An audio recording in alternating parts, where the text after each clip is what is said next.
It's Tuesday, the 14th of October, 2014. This is Ecotastic, episode 008. My name is Robin Yellow, and with me, as always, is Mr. Kit Knowles. Good evening, everybody.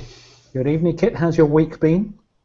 It's been, what has it been? It's been good. It's been good. We've been on all sorts of interesting projects this week, and I've just started, a little bit bizarrely, I've just started EPC training and Green Deal Assessor training, which I'm doing this week. I've got 3 solid days of it this week, and it's a bit strange because as a company we and it's very pompous, but we consider ourselves a little bit above the Green Deal and those sort of assessment procedures and recommendations, but we're doing it because it's all well and good standing on the standing on the sidelines and commenting without actually truly knowing what's going on. So we thought we'd get in there and we'd do the whole training course from the start to the finish and understand exactly what everyone's going through and understand why it seems to be going so wrong.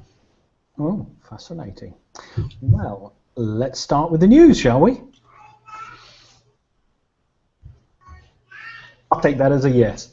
The first news article this week is from the Mail Online, my favourite online publication. Britain will run out of electricity unless it axes the green target, warns ex-minister. Now, former Environment Secretary Owen Paterson will this week deliver a stark warning that Britain will run out of electricity unless it abandons its main green energy target. Now, Mr. Paterson, who goes on to stress that although he has been accused of being a climate denier, he accepts the main points of greenhouse theory. But he will point out that temperatures have risen much more slowly than scientists predicted, with, by some measures, the current pause in global warming has already lasted 18 years. And to stand a chance of meeting its obligations, Britain should be building a new giant nuclear power station every 3 years, as well as thousands of more of turbines, which have devastated landscape, blighted views, his words, killed eagles, and carpeted the very wilderness that Greens claim to love. Quote, Kit, let's sort the facts from the fables here. Well, it is a fact that we, off-gem, are suggesting that we may well be seeing rolling blackouts within 5 years. And actually, quite frankly, I'm all for it because it will be the first real wake-up call that we have in the UK, basically, to say, you know, these effects will have will severely impact our lives, and that's really important because at the moment, from a climate perspective, from an energy consumption perspective and energy security and resources, all these kind of concepts which everybody keeps on sort of claiming as major deals, they are quite easily brushed under the carpet because at the end of the day you can live your life without considering any one of those considerations. Any point makes no difference to you, and you just carry on as before. So the beauty of a blackout, absolutely beautiful, not in any way a conservative outlook, no, right? But you've got to bear in mind that we've got to see impacts before the Joe Blogs amongst us is going to take action, and that's a really important thing. So that's on one side. The other side is the answer to it clearly is not bloody ignore it, which is basically what he's saying there. That's a ludicrous suggestion. The nuclear power plant every, what did he say, 3 years, 5 years? 3 years. I mean, they take something like 20 years to design and up to 50 years if you're coming from a brand new nuclear reactor from concept to online. So even if you do, I think it's China, they're rushing these things through. They're getting a 22-year turnaround on producing nuclear power plants. It's unfeasible, it's unrealistic, it's showing massive amounts of ignorance around energy and energy security, because of course uranium, at the moment we're on about 800 years, i.e. the stocks of uranium available in the world gives us about 800 years at our current consumption rates, but as with all things, our current consumption rates are rising exponentially, and if, like China and other places, we decide to build a nuclear power station once every 3 years, before you know it, it will go from 800 years to 8 years. So The answer is not nuclear power throughout. The answer, as everyone has always said, is this kind of energy mix that we need to build up. We need to have security through multitude of technologies with a multitude of resources, and the eagle-killing wind turbine, it's getting really old, really tedious. But interestingly enough, the London Array, which I think is the largest wind farm, certainly in Europe, maybe the world, one of the reasons that phase 2 of the London Array was stopped was because of a small bird, maybe the red tern. I might not have got that right. Migratory patterns and its effect on them. I mean, that's why I was talking about it being quite exciting from the perspective of having that alternative wind turbine format from last week's show in our tech corner. We had that kind of sunflower. Well, it's the bird-friendly one, which is like a spinning plate. What did you call it? An inverted umbrella. Yeah, one of those. Yeah, I mean, there are certain effects, but it's the scale of things. We're talking about a single species of bird affecting its migratory patterns, right? That's what we're talking about here. And when you actually put that global warming, what was the other article we had a couple of weeks back from the BBC talking about 40% of all species known to mankind destroyed within whatever number of years? It's scale, it's perspective, and these guys just lose it within seconds. It's pointless. Indeed they do, and let's move on to the next news article, which actually comes from another right-wing publication, The Telegraph. Green Deal. £7,000 home improvement scheme could make a comeback. Now, the government apparently is going to offer an extra £100 million, that's $160 million, in subsidies for those who want to insulate their property or make other improvements that will improve energy efficiency and reduce their bills, the Energy Secretary has announced. The home improvement scheme was an additional element to the wider Green Deal, which has proved far more popular than the parent scheme. Ed Davey made the announcement at the Liberal Democrat conference in Glasgow, although it's unclear if the same level of cashback benefits as before will be on offer. What's new here, Kit? Okay, so it's, I guess the news that they're adding 100 million reflects the fact that it was so massively sort of taken up by the public. The big deal about the Home Improvement Fund as opposed to the Green Deal, which is obviously ongoing, is that the Green Deal, in every possible way, is a financial mechanism. It's simply a loan. You, with a Green Deal, after getting a Green Deal assessor to do a report, and then you get advice as to what you should be doing with your house, and then you can get money for doing those things to your house. The problem is that money you absolutely are paying for at about 5% APR. So any of the clients that I work with typically have enough money and therefore realize that they're going to reap a lot more benefits to put that money in themselves and earn from that themselves. It's a lot less risky and there's no kind of loan structure involved. And I don't like the idea of kind of greening up your home or moving from sort of a climate change positive perspective, all of that being tied up with what we currently have as a debt culture. I don't like that. It doesn't work nicely with me at all. But the thing about the Home Improvement Fund is it's bundled under the Green Deal because, of course, they're wanting to push the Green Deal, so they're pushing the whole thing, and the Green Deal is the current kind of government outlook. But the Home Improvement Fund is completely different. It's gone and harked back. I don't know where it came from or why they decided to put it in there, but it's just a grant. So if you get yourself on it, it is literally £7,000 in your pocket, which is a rather attractive ideal because you basically there's no payback, there's no golden rule formula, there's no extra money on your bills to utility companies or tying into them. So 7,600, I should say. That's true. So it's quite a lot of cash to go straight into your pocket for greening your home. So it is standing out as a grant. And this is a good thing to do, isn't it? Pumping insulation into the wall of your house. Yeah, actually, the cavity wall is a very effective thing to do. It has quite a lot of potential issues, and you want to be careful about hygroscopic behavior. So this is carrying water from your outer leaf to your inner leaf, which, by the way, in the 1930s was exactly why they started putting cavity walls in everywhere, was to stop the water coming through, the moisture issues.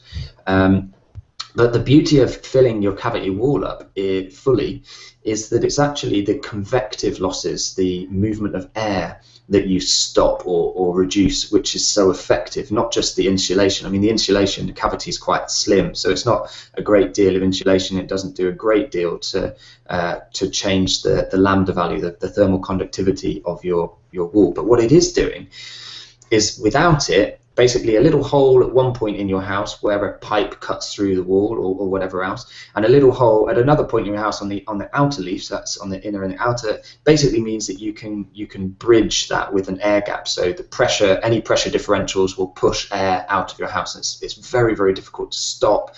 So I can do kind of blower door tests and pressurize your house and let off smoke bombs and try and track it and chase it, and it's a nightmare and it's almost impossible. So the only way to really do a blanket upgrade is to fill all your cavities. If you've not got a cavity, then it's very difficult for air to move through it. And that's the biggest benefit of the cavity wall system. So if you've got a cavity, fill it. But well, with the right don't come down to my house letting off bombs and filling my cavities. I already have. You can't start that. You can't start that. Not in this game. There is too many innuendos in the construction industry. Innuendo. So there's penetration.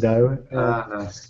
Okay, let's move on to the next story, which is this week, or actually last week, the inventors of the blue LED won the Nobel Prize for Physics this year, and they were, it's worth saying their names, I think, Isamu Akasaki, Hiroshi Amano, and Shuji Nakamura, who invented the blue LED.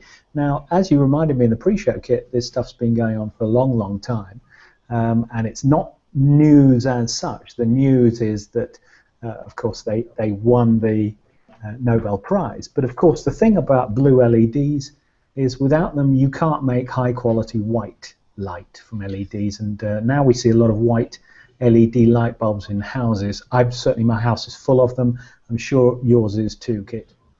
Yeah, absolutely. It's so it's that last piece of the puzzle that they're talking about, is they're trying to replicate the white light spectrum that gets produced by the sun. So back in the day, LEDs was really held back by the quality of light that they produced, and nowadays you can get a very, very high quality of light, and the quality of light is normally measured using something called a CRI, or a color rendering index, which is basically that beautiful blue shirt you have on there, Robin. It's how blue that is. How this shirt you were referring to. That beautiful number there. How the absolute colour shade of blue that you've got on there is depicted by the quality of your light that you're underneath. So if it is what it is under the sun, under the light, then the CRI is very high. In fact, CRIs, a bit embarrassingly, are measured where the benchmark of 100 out of 100 is an incandescent bulb. Embarrassingly, but because that had a very, very good color rendering index. But the beauty of using CRI to judge whether or not your LED is good quality is basically it uses much more expensive electronics, drivers, etc. to produce that even white light that's coming from the LEDs, and therefore that blue LED, adding in the full spectrum, mean that we could go from LEDs on chipboards to LEDs in light bulbs, and that's the big jump. Interesting that this LED here has got it's got an orange cover on it. What's all that about? That's those are diffusion technologies. So one of the issues of LEDs was is directionality. So it's this idea of having a kind of a spot, a finish. So what they do on these bulbs to get a more diffuse light is they put a kind of a mini shade over the top of it, I guess. And the beauty of that is that it produces a very even, very toned light. The downside is that if you're shading it at the bulb, then there's no value in having light shades at all. And so why waste such a large proportion of the light you're generating with a light shade? Yet everybody still does. So with LED bulbs, one of the big advantages would be that you could effectively use that one with the yellow. That's a Philips bulb you're showing there, the one with the yellow cover, and that could effectively go straight into your light fixture, and you could have what we call a naked pendant. Try it in your own home. You can get naked pendants now with little, like a red, or well, any color you like, but sort of a red or an orange or a yellow wire that comes down to a fancy sort of head, and then the bulb goes in it, and you just leave it like that as a fixture. So it's the naked pendant movement. That's what we need to push for. Naked pendant. I'm not sure I want to join that movement. Certainly nothing naked and pendulous in Robin's house. Let's move on to the next article, which is from Tree Hugger, talking about bloody Elon Musk. I'm not going to do that one. I'm going to spin straight on to the next Tree Hugger article. I don't think Mr. Elon Musk needs my help to publicize anything he's got to say. Game changer. Volkswagen are saying that electric car range by 2020, which, let's remember, is only 5-6 years away, will be between 310 and 370 miles. Now, we've heard this before, and I know that I'm an owner of an electric car myself, and I certainly do have range anxiety, not least because I'm coming up to Manchester to see you soon, Kit. Can't wait. I'm already fretting about the trip in my electric car. I've got it all planned out, but if the chargers are out, it's going to be a source of angst and worry. But Volkswagen believe that this is on a curve, and that actually the range of cars will increase to a very acceptable 300 plus miles. Do you think it's going to happen, Kit, or do you think it's just smoke and mirrors? Well, as they're already stating in that article, we already have a car in the world that does those sorts of range in total luxury at very fast speeds, which is the Tesla, the Model S, I think. Those already have those very, very high ranges. So seeing that sort of technology filter on down to the more common, more readily available, cost-effective cars is just a matter of time, for sure. I mean, also, end of batteries full stop is the big push in the industry. I think I said this way back at the beginning of these kind of chats where we were talking about grid level energy storage, but it's one of the major focus points of all research for the green movement. Batteries will change a huge amount. Well, I shouldn't say batteries, I should say energy storage or energy buffering. That's going to really transform huge amounts of the industry. Indeed, and this isn't a show about cars, so I am going to move on. There are some other fantastic shows about cars, not least Transport Evolved Network that you should check out on YouTube. Let's move on now to Kit's Technology Corner. If only we had some kind of jingle, Kit. I know. Now, the first one is Quest Lab Aerogel.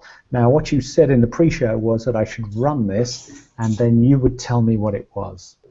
Yeah, basically, it's something that I get asked a lot about because I have this on my home. And what's very interesting about this video is it was made, I think this was made in 2008, which was 2 years before I put aerogel on my home. And although you won't be able to actually hear anything, yeah, he's an actual scientist. Actual scientist, now I'm worried. Yeah, it's one of those. But what you're looking at there is aerogel, which is the lightest density substance known to mankind, and it's a very strong substance. It's so lightweight that its weight, what is it? I don't get the actual terminology right, but it's the strength of it. So its compressibility per weight ratio, I think it is something like 4,000 times that.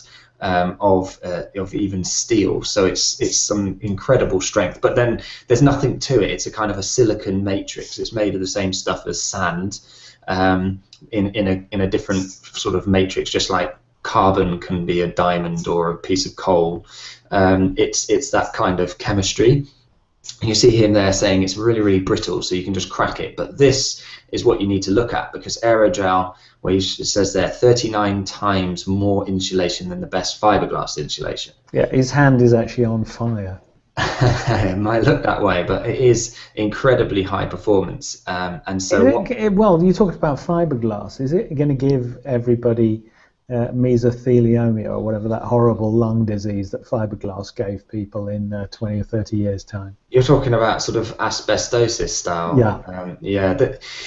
Aerogel has its own potential safety risks, but as it stands, the risk assessments are not bringing back anything of significant note. So it is currently as a sort of health, a non-infecting health thing. So I don't know. You say you've got this in your house? Yeah, I've got a weird story to tell about it.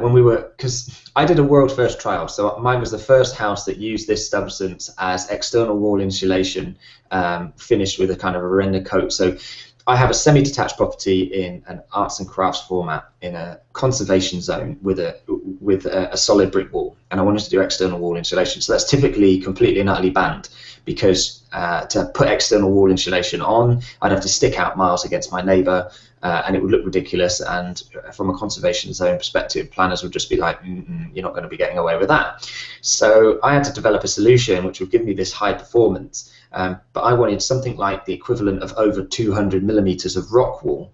And aerogel gave me that performance, so 200 millimeters. Aerogel gave me that performance in just 50 millimeters. So 50 millimeters. Yeah, 50 millimeters. So I have a product called Space Therm, which is aerogel suspended on polyester fibers, and I've wrapped my house with that, and it gives me incredible performance, as I just stated. But when we were fitting it as a world first, I developed the installation methodology for this. And when we were kind of playing around with it, it is nuts. It is absolutely bizarre. We had a kind of a render there. Yes, so that what you're looking at there with the mouse on the previous shot was basically the finished substance is kind of a rendered finish over the top, but that is aerogel that you're looking at under there, and at the back there, actually only on the left-hand side.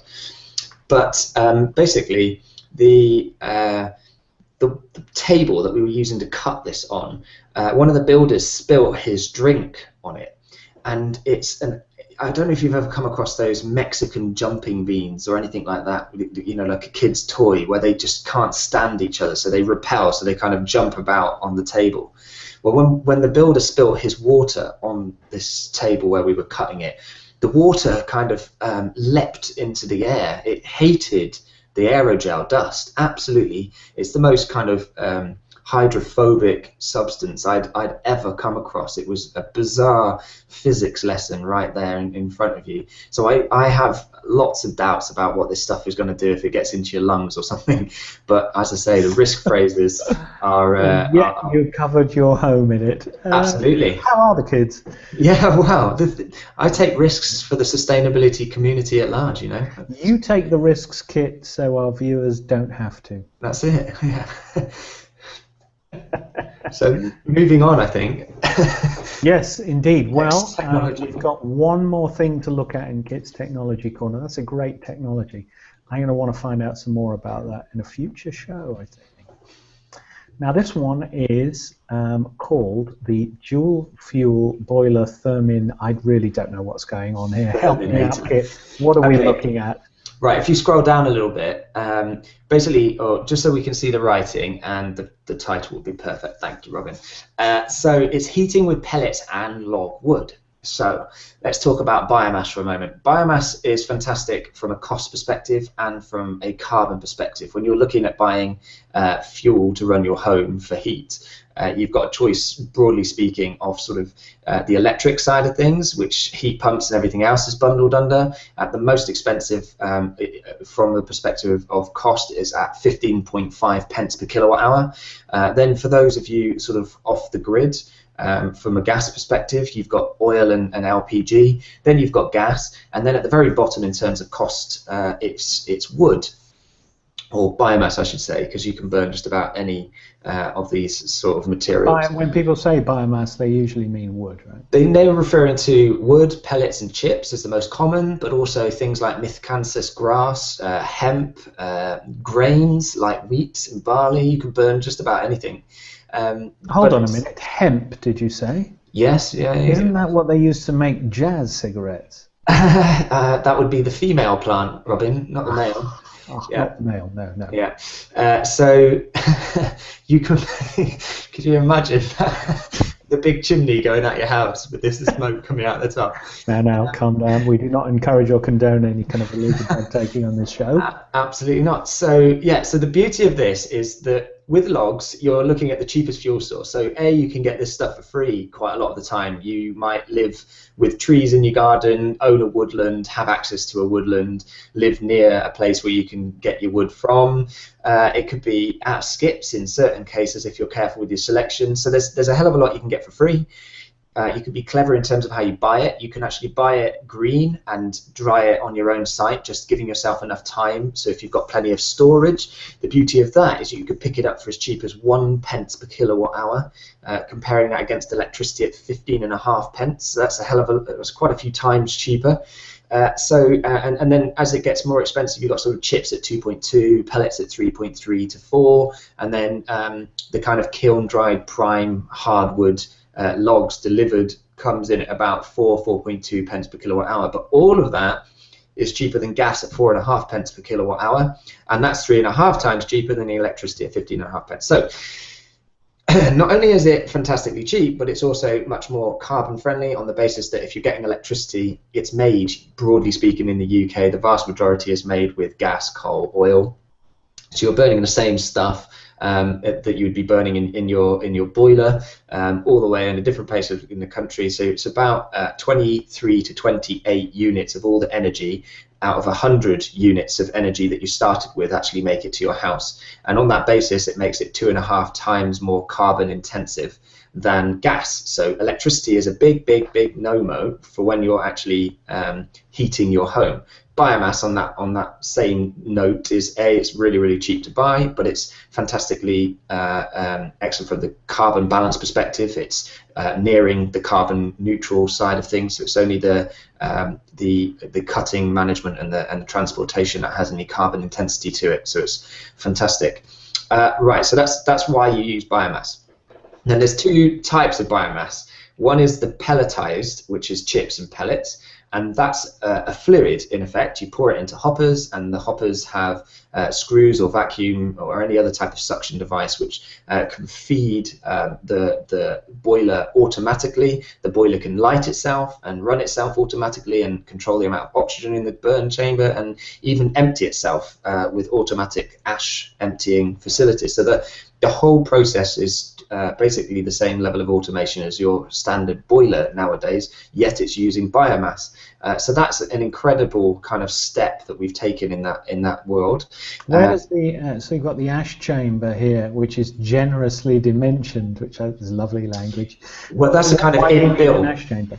Well, that's so the wood will produce ash. It has an ash content to it. So unlike gas, all of the byproducts of the combustion of gas go up the chimney. You just you basically just it's lost through the flue to the outside. So it's all gaseous form. So you don't have any ash buildup. With biomass, you have components within the product that cannot combust fully. So you will always have an ash content, but the efficiency now is so great that you produce very small quantities of ash, and also what you're seeing there is an inbuilt ash chamber. They do these things which is like a remote auger screw, so they use the same technology that feeds the chamber to remove ash to a remote ash dump, so that it becomes pretty fully automatic. Very good. Now that looks like an incredibly complicated piece of equipment to do to me. What's the reliability of this sort of system? Yeah, so the big reliability issues, pellets have always been very reliable, but as you've got more crude in terms of the technology, particularly the automation around chips used to have quite a lot of reliability issues. But chips were very advantageous from the perspective of having a cheaper fuel stock, B, less carbon intensive fuel stocks, there's less processing goes into them, and C, in quite a lot of cases, people were able to produce their own chips, so it was and use things like branch wood. So it was a very attractive idea. The downside was that drying chips is a risky business, and it's quite complicated to do. So I still recommend that people purchase their own chips, because you will not last. Your chip boiler will not last long if you do your own, unless you're very professional at it. But the other type of biomass that we're talking about here is logs. The big benefits of logs is that you can get this free fuel. and it's very attractive to a lot of my clients that have access to wood. And so what was very exciting about an original link that I gave you there is that they're now getting technologies on the market, which is a hybridization between log and pellet or log and chip. And the reason that's fantastic is it means that when you've got the free fuel, you can shove it in, and the whole system around feeding it with chips or pellets and the automation, you've still got all of that. But even more than that, when you put the logs in, it can then use the automation for the chips to ignite the chamber. So you still have a fully automated system, but one that's able to take whatever bits of wood you can get. Is that the Terminator 2 dual fuel boiler? Yeah. Absolutely. Great name. And do you have this system yourself? Oh no, absolutely not. That's brand new. So it's also, you need to have particular setup. It takes quite a lot of space. So it's particularly suited for those who want to get off-grid gas entirely, because you could literally install one of those and never have a gas contract again. You can run all your domestic hot water and space heating from it extremely reliably. Because that was actually what I forgot to mention, was that the reliability in the last sort of 5 years has gone through the roof. But you just said it was brand new. Hold on. The dual fuel, the hybridization is brand new. The technologies are old. Great. Well, great technology. It's really, really good. That looks really good. And I've always fancied one of those myself. Never been rich enough. It would even be able to run your pool, no problem. Well, we don't talk about that. Okay, sorry. What pool? It's a fish pond. Let's move on. That's the end of the show, actually. That's the end of Kit's Tech Corner. What a shame. That's the end of this show for this week. But next week, we've got some exciting tech upgrades to the show as a little teaser. So I want you to tune in to Ecotastic 009, which will be next Tuesday, 21:30 GMT BST. I'm getting a new microphone. Whoop, whoop. There you go. You heard it first. We'll see you next week. Kit, great show. Thanks very much. And it's goodbye from me. And it's goodbye from me. See you later. Bye now.